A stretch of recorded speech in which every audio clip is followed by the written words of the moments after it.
It's time for the first federal program on WROI Giant FM and streaming live on the First Federal Facebook page.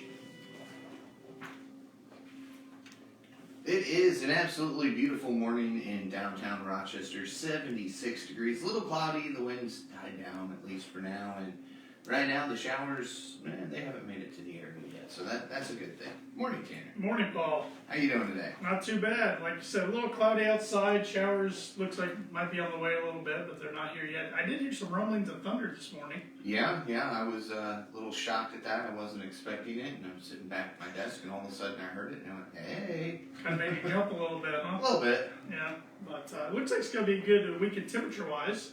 Yeah, after today it's supposed to cool down a little bit and be more manageable. Because you said that, what, the heat index around 100 today? Yeah, not looking forward to that. Yeah. I wore the wrong color shirt for that today. Yeah, well, at least it doesn't look like it's going to be real sunny, so you're not going to attract the sun. But That's a good thing. I'm still recovering from sunburn from last week. yeah. Looks like to be in mid-80s this weekend. I'm not sure about the chance of rain or anything. Tomorrow and then possibly Sunday afternoon. Possibly Sunday afternoon. Yep.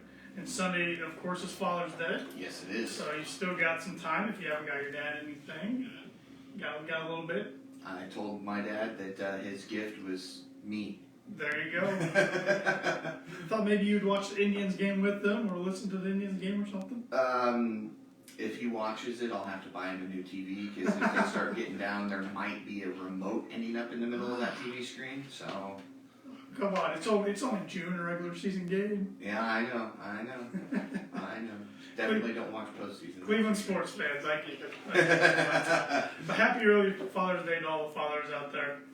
And if you haven't got your dad something, plenty of great local places you can run and get them something last minute. Yes. Well, I got a trivia question this morning. David Heyde is going to be joining us this morning at the Lake Manitou Association. And I'm going to test how good your memory is, Paul. So this is last year's question. Not necessarily, but we talked about it last year when we had David on. So I'm going to test your memory. Okay. But I'll give you all show to think about it. How many acres is Lake Manitou? 775, 875, or 975? Okay. I'm going to try to remember this, but I don't know. They've been doing pretty good lately. You kind of got a new streak going, so we'll see if I can snap that. Yeah. Got some sports to report on. No local sports today, as all the local sports have wrapped up for 2020-2021 school calendar year. But got some national sports. The NBA playoffs are still going on. Getting closer to having the conference finals matchups finalized. But the Milwaukee Bucks beat the Brooklyn Nets last night, so that game's going to go to Game 7 tomorrow. Okay. The Atlanta Hawks are up 3-2 on the Philadelphia 76ers. After the 76ers blew a 26-point lead late in the game the other day. Holy crap. Yeah, they started playing kind of selfish. Hawks kept playing hard, just chipping away, and then they got it down to a reasonable amount, about 6 minutes left, came back and won the game. So they have a 3-2 lead. Game 6 is tonight at 7:30. If the Hawks win, they'll be on to the Eastern Conference Finals. If the Sixers win, it'll be Game 7 on Sunday. And on the Western Conference side, the Los Angeles Clippers are up 3-2 on the Utah Jazz with Game 6 tonight at 10 o'clock. Those games are at Atlanta and Utah. The 76ers and the Jazz are both slight favorites tonight. So the Phoenix Suns are waiting for the winner of the Jazz Clippers. They swept the Denver Nuggets 4-0, so they're just waiting. But their best player, or one of their best players, maybe not their best player, Chris Paul, is out till further notice with some health issues that have come up. I think it's COVID related, but I'm not 100% sure. Yeah. So that might be a bummer to them. But by the time the matchup gets finalized, maybe he'll be able to come back pretty shortly. I'm not sure. But anyways, NBA playoffs still going on. At least next week we'll know what the conference finals matchups are. In golf, in the golf world, the U.S. Open started yesterday. It's the third of 4 majors played this year. Playing it out in Torrey Pines in the San Diego area. So if you're a golf fan who lives in the Midwest or the East Coast, you like this because it was on last night until about 11 p.m. Wow. Yeah. They had some delays yesterday morning due to fog, so some of the tee times got pushed back. Okay. So that's why some guys didn't get all of their 18 holes in. There's a few that have to go out this morning and finish. And NBC only had coverage till 10 o'clock. Then they switched the coverage over to the Peacock app. So if you have that, that was nice to see. So we delay it for fog, but not for 3 foot tall grass. Exactly. USGA wants that rough, tall, and their goal is to make this the toughest major every year. They want the winning score to be around an even par. Russell Henley's the current leader at 4 under par, but Louis Oosthuizen is also at 4 under. He has 2 holes to play this morning. Then some big names: Brooks Koepka's at 2 under par. Rory McIlroy's at even. PGA champion Phil Mickelson had a rough day at 4 over par yesterday, and Bryson DeChambeau's at 2 over. So those are some of the bigger names along with the leaders there. But a lot of golf to be played. The field will be cut after today. The cut will be presented, and half the field will go on. The other half will go home without a paycheck. So, yeah.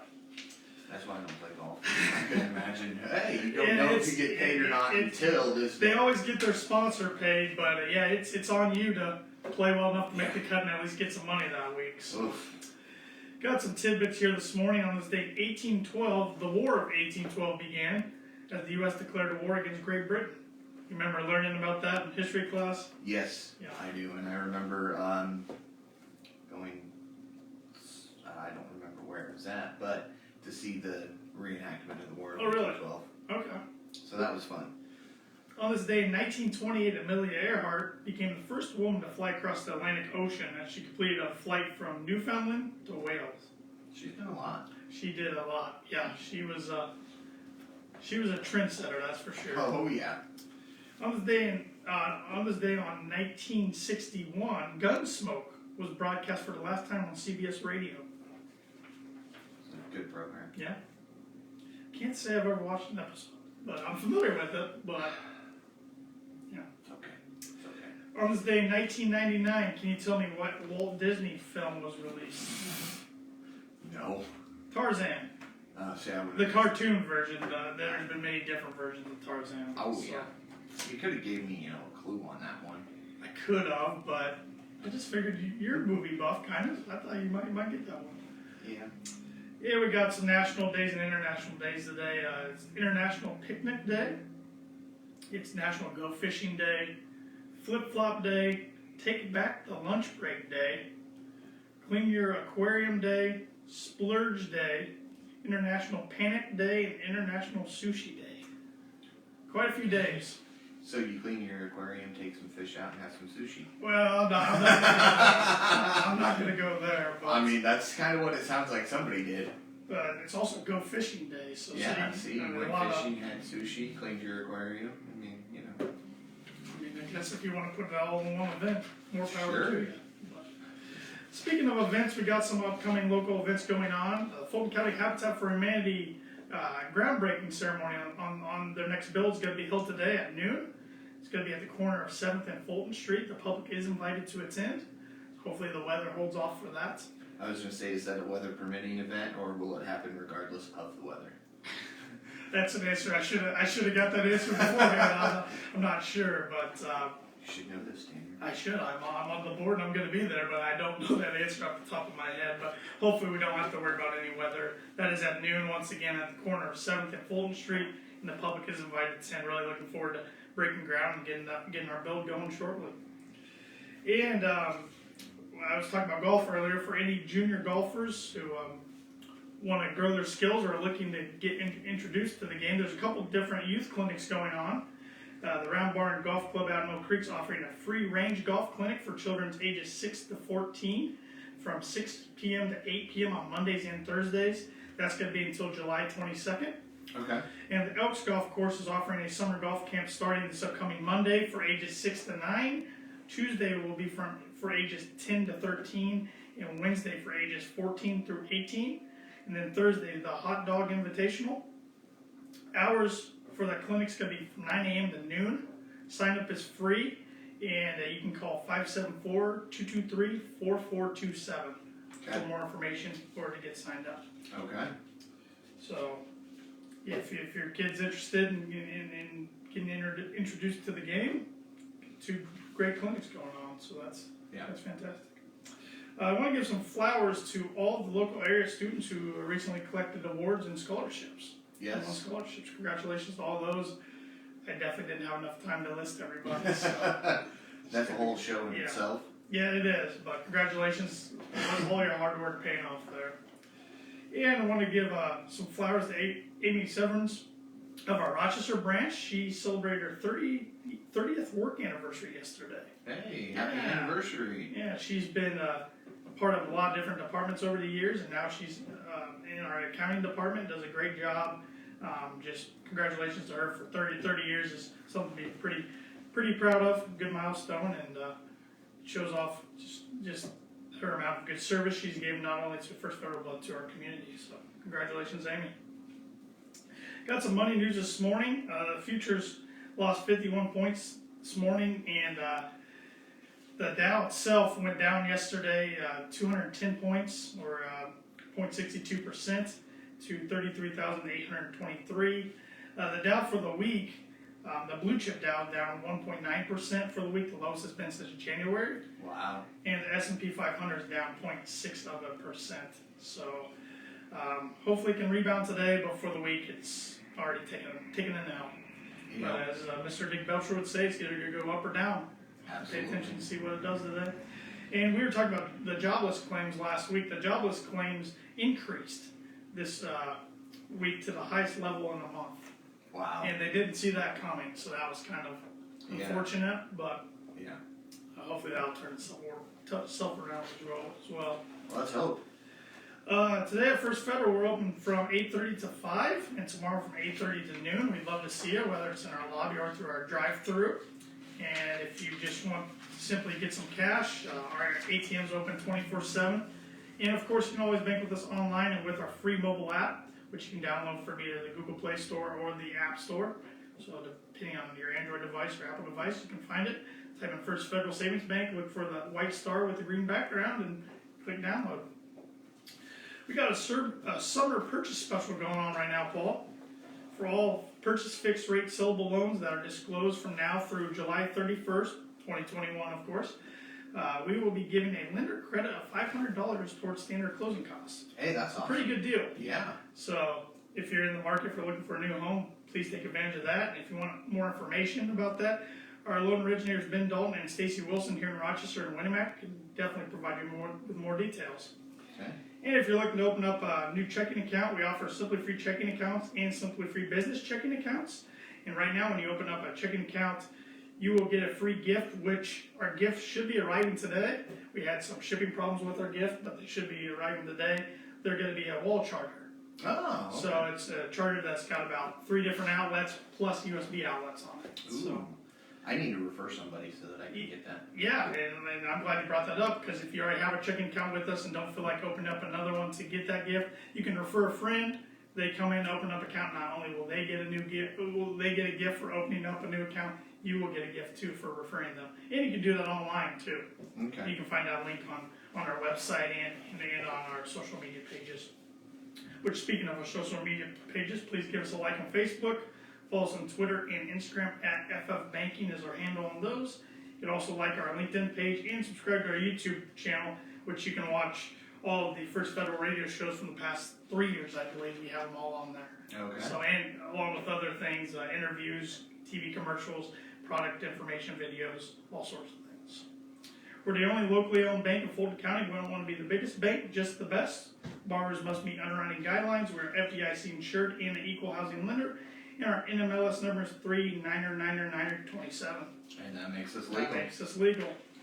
Now we're to the meat of our show here. We'll bring in our special guest, David Heyde, president of the Lake Manitou Association. Good morning, David. Good morning, Tanner. How are you? I'm good. Thanks for joining us this morning. I'm glad to be here. Yeah, glad to have you back on. We had you back on last August, and so I wanted to get an update on what's going on with the lake this year in 2021. Well, it's another busy lake season. A lot of boats out, a lot of people enjoying probably one of the best assets of Fulton County, so we always like seeing that. Mm-hmm.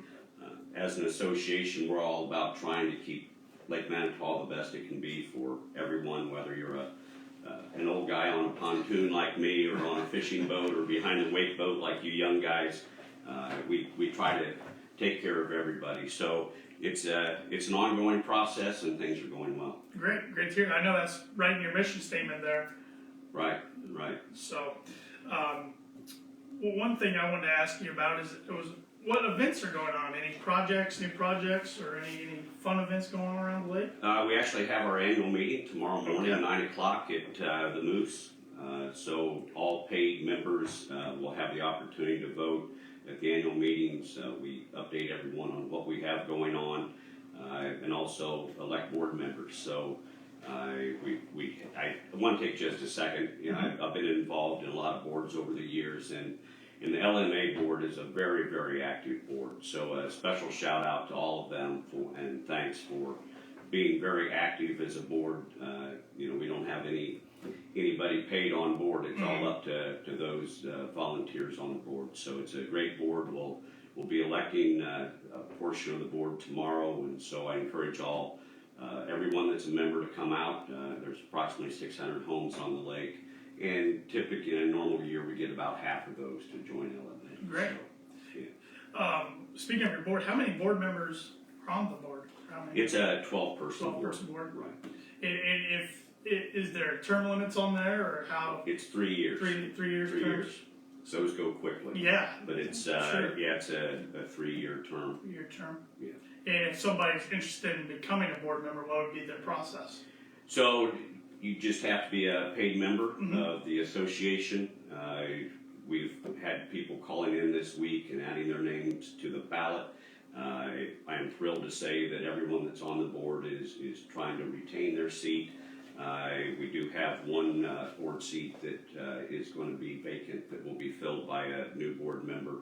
But you just show up. There will be lines to write in too. So rally the troops, write your name in, get others to write your name in, and hop on. So Sounds easy enough. Anyone can be a board member. That's nice. Sounds easy enough. Yeah. So, I know we were talking off air. There's a couple social events coming up around the lake.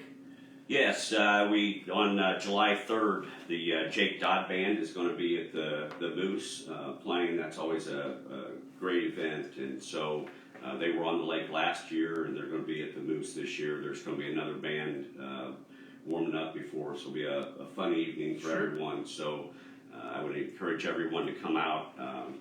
Something that we did last month in conjunction with Ducks Unlimited. Thanks to Dave Horvath and his group for teaming up with us.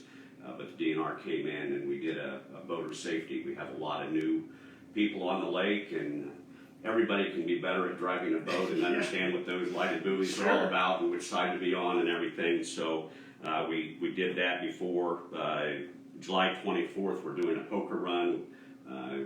We're anxious to get our social events back going. Yeah. You know, we had to take a little reprieve last year, but so we'll have that. And then on August 28th, we do a couple Q&A for members. So the last one of the year will be August 28th. That'll be 11 o'clock at the Rochester Elks. Our board meetings are every third Thursday, and they're held at 6:30 at the Elks Club. So, and anyone's welcome to come here, what we're up to. Great to know. We're speaking with David Heyde, president of the Lake Manitou Association. And one thing I wanted to ask you about, David, is how's the fishing out there, Lake Manitou? I know I was out there this weekend, saw some people fishing. We host a lot of, not LMA, but Lake Manitou seems to host a lot of fishing tournaments. It's always fun on Saturday and Sunday mornings to count the number of bass boats that are going by at 60 miles an hour to get to that favorite spot. You know, we looked at how can we improve the fishery a couple years ago. We started that conversation. We hired Herman Brothers out of Illinois to come in last year and do electrofishing and make some recommendations to us on how could we make the fishery better. And we presented those findings to the DNR, and the DNR looked at them, reviewed them, and said they wanted to go in and do their own electrofishing. So the DNR was in roughly a month ago. It was a nighttime electrofishing. That's when they do their electrofishing, and it was a species-specific electrofishing, only largemouth bass.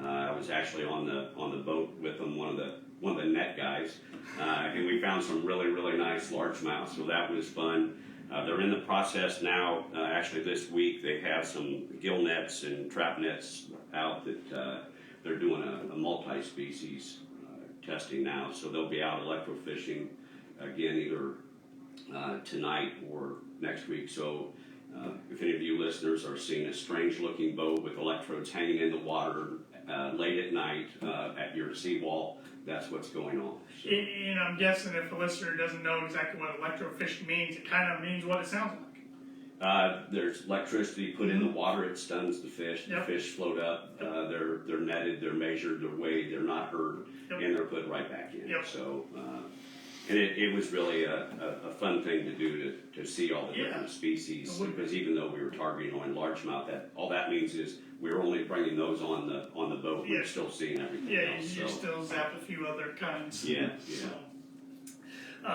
one thing I wanted to mention, I've been seeing a lot of golf carts around the lake.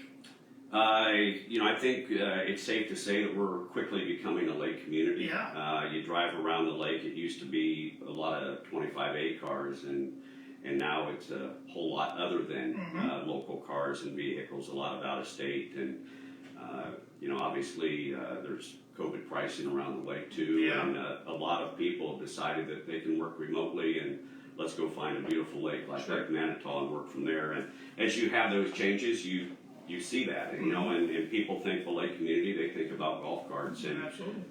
we are seeing a lot more golf carts, and we've had some conversations with the city, and hopefully we can make some strides to get something done to at least get something, an ordinance that will identify what needs to be done with the golf carts, so that things are done right and that type thing, rather than just having an unregulated free for all. So. Yeah. But yeah, we're starting to see a lot more golf carts. Yeah. So that's kind of fun. Yeah, it is fun. I mean, the golf carts are fun to drive, whether you're intending to play golf or just get from point A to point B safely around the lake. Yeah, they're neat to see, and like I said, it's always a good sign of a growing lake community, in my opinion. Yeah. When those come out. It's we're seeing more. Yeah. It's fun. So, Yeah. Yeah. Yeah. One thing I revisited our interview from last year, and I thought it was interesting to hear. You guys reach a lot of people around the lake and around the community, but through mailings. What type of mailings are we talking about? We're mailing newsletters. Okay. And last night at our board meeting, we had conversation about we still snail mail all these, okay. but we try to do it electronically too. But we don't send our newsletter just to our members. We send to every resident on the lake, and obviously we don't have emails for everybody, and people like knowing what we're doing. We dredged last year. We're going to be starting dredging again this year, sometime in July. And the aquatic plant control that we do, they've been out there recently, and it's an ongoing. They're going to be out there again, I think today, and probably again next week. And so we want everyone around the lake to know what we're doing. This isn't something they have to join. Sure. So we want them to understand what we're doing, the value of what we're doing, so that they know our purpose and what we're trying to achieve. So by getting those newsletters out to everyone, we feel like it's important and helps us to be better and more transparent for what we're working on with their money. Yeah, I think that's a great way to let everybody know what's going on. And you spoke about the aquatic plants. Are we talking about the hydrilla that kind of poked its head up a few years ago, or is there numerous amount of... There's a lot of different types of, the average person looks down and says, oh, look at those weeds. Yeah. But there's a lot of different species of aquatic plants. So we have professionals that come in and help advise us on where we should treat. We don't want to treat all of them. The plant life is extremely important to the filtration, to the fish.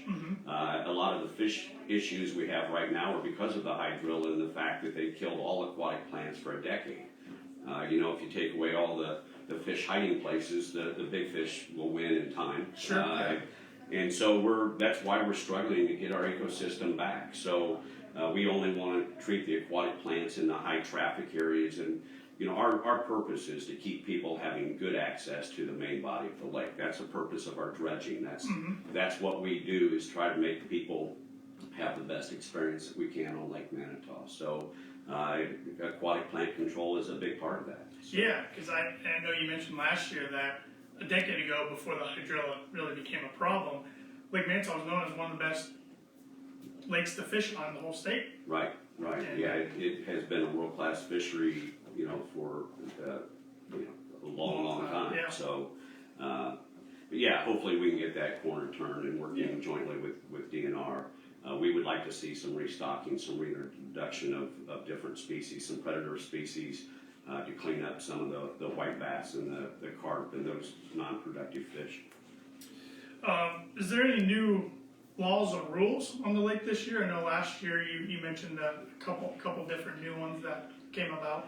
No, nothing really new. The prairie, the protected area out in front of the moose, is back out there. That's defined. We petitioned the DNR to make sure that we have that in the right spot, and we work closely with them. There's lighted buoys all the way around the lake. I did see those. They look great. You ought to stay outside of them. Sure. That's not a, hey, look, there's a great boating inside there. So stay outside the buoys. People always ask, is there a way that you have to go around the lake? There are lakes where that is defined. Manitou is not one of them, but most people do counterclockwise. Sure. Just, for those listening and guessing. So, but nothing really new on the lake as far as rules this year. Good. And real quick, can you speak on some of the history of Lake Manitou? I know I have it down here that it was originally known as Devil's Lake. Yeah. So you're giving out quizzes today. I know you remember that the lake was originally 5 lakes, and it was all it was dammed up in 1827 for the benefit of the Potawatomi tribe for a mill, and that's what actually created it. And so we're coming up on a couple hundred years old lake, and for what we have, and with all the changes in farming and everything, I think the lake for what we have is a great asset and doing well. So, but yeah, it was originally five lakes, and I won't have you try to name the 5 lakes. Yeah, that's good. I think I gave that to you last year, but I don't see that in your notes. So. No, they're not my notes, and I wouldn't have remembered that off the top of my head. But of course, Devil's Lake, and then we have the legend of the Manitou Monster, kind of tied into that. Right. Still around in some aspects. Yeah. There's a lot of people out looking. Yeah. So far we haven't found him. I introduced my kids to the legend of the Lake Manitou Monster because they didn't know what it was, and I'm like, we're going to inform you guys what this is. Yeah. Is there anything else you would like to plug this morning? No, I just would encourage all LMA members to be out at the Moose at 9 o'clock tomorrow. The more people we have, the better we can get the questions answered and let everybody know what we're doing and the importance of the LMA, and just encourage everyone to attend. So I appreciate being on here this morning, so I had the opportunity. Well, we're glad you were able to join us this morning. Thank you for all the work you do with LMA. Thank you to all the board members of the LMA. I know, like you said, they're volunteers. It takes a lot of man hours, time, commitment, and really important assets for our community. So It is, and actually we have some board members that don't live locally, obviously have property on the lake, but drive back on Thursday nights to attend meetings. So that says a lot. That does say a lot, yeah. It's very important to them. So thank you again, David. All right, Paul. See how good your memory is. Okay. How many acres is Lake Manitou? Is it 775, 875, or 975? Well, I've been digging through the filing cabinet that is my brain. I'm just going to take a stab at it and go A, 775. That's a good stab. You got it. Yes. You got it. I was gonna put it as B, but I feel like a lot of my answers are B, so. Yeah, you had somehow. a run of B's. I did. For a while. I noticed that. So, well, let's end this morning with some words of wisdom from Dudley Field Malone. He was an American politician. I've never in my life learned anything from any man who agreed with me. Those are great words of wisdom. I thought so. And, well, we'll see you next week. Yes, looking forward to it. Stay safe out there with the possibility of storms throughout the day today, and we'll talk to everybody again next week right here on the First Federal Program.